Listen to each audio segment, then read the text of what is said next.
প্রত্যন্ত সুন্দরবনে ভ্রাম্যমাণ চিকিৎসা কেন্দ্র মিলল বিনামূল্যে স্বাস্থ্য পরীক্ষা ওষুধ। প্রত্যন্ত সুন্দরবনে সাধারণ মানুষের দোরগোড়ায় স্বাস্থ্য পরিষেবা পৌঁছে দিতে উদ্যোগ নিল উত্তর 24 পরগনার হিঙ্গলগঞ্জের স্যান্ডেলার বিল স্বাস্থ্য কেন্দ্র। স্বাস্থ্যকেন্দ্রের উদ্যোগে 13 নম্বর স্যান্ডেলার বিল এলাকায় আয়োজন করা হয় একটি ভ্রাম্যমাণ চিকিৎসা শিবির। এই শিবির এলাকার বহু মানুষ বিনামূল্যে স্বাস্থ্য পরীক্ষা করানোর সুযোগ পান। চিকিৎসকদের তত্ত্বাবধানে রক্তে শর্করা পরীক্ষা সহ প্রয়োজনীয় স্বাস্থ্য পরীক্ষা হয়। পাশাপাশি চিকিৎসকদের পরামর্শ অনুযায়ী রোগীদের হাতে বিনামূল্যে ওষুধও তুলে দেওয়া হয়। দুর্গম সুন্দরবন এলাকা বাসিন্দাদের অনেক সময় চিকিৎসার জন্য দীর্ঘ পথ অতিক্রম করতে হয়। এই সমস্যার কথা মাথায় রেখে এই ভ্রাম্যমাণ চিকিৎসা পরিষেবার আয়োজন করা হয়েছে বলেই স্বাস্থ্যকেন্দ্রের সূত্রে জানা গিয়েছে। ফলে বয়স্ক মানুষ থেকে শুরু করে নারী পুরুষ সকলেই এই সুবিধা পাবেন। স্থানীয় বাসিন্দারা জানান, বাড়ির কাছেই চিকিৎসক স্বাস্থ্য পরীক্ষা বিনামূল্যে ওষুধ পাওয়ায় তাদের অনেকটাই সুবিধা হয়েছে। স্যান্ডেলার বিল স্বাস্থ্যকেন্দ্রে কর্মরত চিকিৎসক ডাক্তার ছোট্টু মণ্ডল বলেন, প্রত্যন্ত এলাকার মানুষদের কাছে স্বাস্থ্য পরিষেবা পৌঁছে দেওয়াই আমাদের লক্ষ্য। প্রত্যন্ত সুন্দরবনের মতো দুর্গম এলাকায় এই ধরনের ভ্রাম্যমাণ চিকিৎসা কেন্দ্র সাধারণ মানুষের কাছে স্বাস্থ্য পরিষেবা পৌঁছে দেওয়ার ক্ষেত্রে গুরুত্বপূর্ণ ভূমিকা পালন করবে বলে মনে করছেন স্বাস্থ্যকর্মী এবং সাধারণ মানুষ। আমাদের এই গ্রামে গ্রামে পরিষেবা দেওয়ার জন্য আমরা প্রশাসনকে ধন্যবাদ জানাই, অসুস্থ মানুষদের পাশে থাকার জন্য। আমরা গাড়ি ঘোড়ে অনেকে যেতে পারে না, ভীষণ অসুস্থ আর কি, যাওয়ার অসুবিধা, তাদের খুব ভালো হয় সপ্তাহে সপ্তাহে এসে আমাদের গ্রামে পরিষেবা দিলে। আমার নাম মল্লিকা মণ্ডল।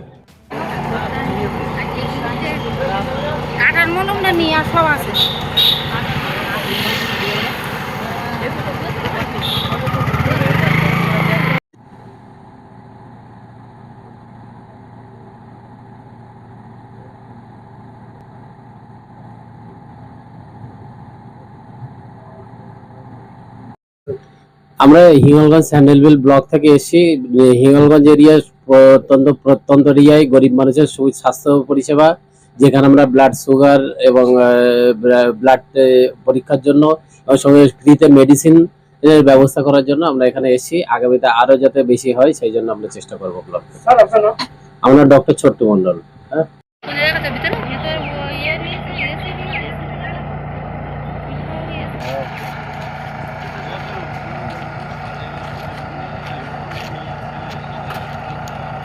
হ্যাঁ, এটা তো সাধারণ মানুষের জন্য খুবই উপকার। কারণ প্রত্যন্ত সুন্দরবন এরিয়াতে যদি এরকম ভাবে সপ্তাহে 2 দিন করে ক্যাম্প করে ওনারা করেন, তাহলে স্বাভাবিকভাবে গ্রামের মানুষ উপকৃত হবেন। এটা পশ্চিমবঙ্গ সরকারের স্বাস্থ্য দপ্তর থেকে এটা করা হচ্ছে। সত্যিই আমরা ধন্যবাদ জানাই পশ্চিমবঙ্গ সরকারকে। এটা যদি আমরা সপ্তাহে সপ্তাহে পেতে পারি তাহলে খুবই উপকৃত হবে গ্রামের সাধারণ মানুষ। আমি মিলন সরকার, প্রাইমারি শিক্ষক। এটা 13 নম্বর স্যান্ডেল বিল।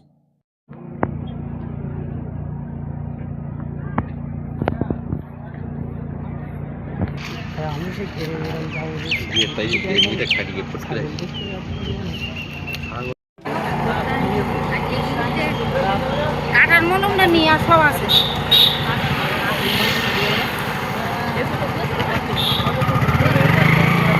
131 নম্বর বুথে আজ যে এই পশ্চিমবঙ্গ সরকারের 13 নম্বর স্যান্ডেল বিলে যে এসছে, পশ্চিমবঙ্গ সরকারের যে আজকে যে চিকিৎসাধীন যে গাড়িটা, এই ভ্যানটা, আমরা খুব উপকৃত হচ্ছি। এবং আজকে যে এই স্টেপটা নিয়েছে আমাদের যে মুখ্যমন্ত্রী শুভেন্দু অধিকারী, তাকে ধন্যবাদ, অসংখ্য ধন্যবাদ জানাই। আজকের পরিবর্তন সরকার, এই পরিবর্তন সরকার এসে আজকে যে গ্রামে গ্রামে এই গাড়িটা আসছে, আমরা খুবই উপকৃত হচ্ছি এবং সরকারকে অসংখ্য ধন্যবাদ জানাচ্ছি। আমার নাম রঞ্জন মণ্ডল।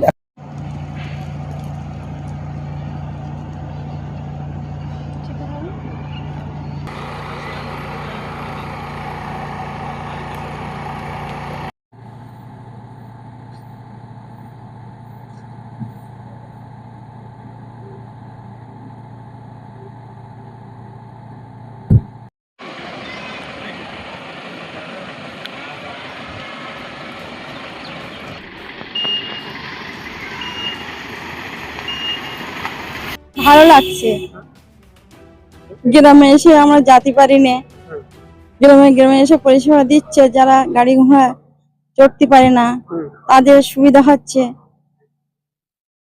পরিষেবা সপ্তাহে সপ্তাহে আসলে উপকার হয়। স্বস্তিকা মণ্ডল, 13 নম্বর স্যান্ডেল বিল।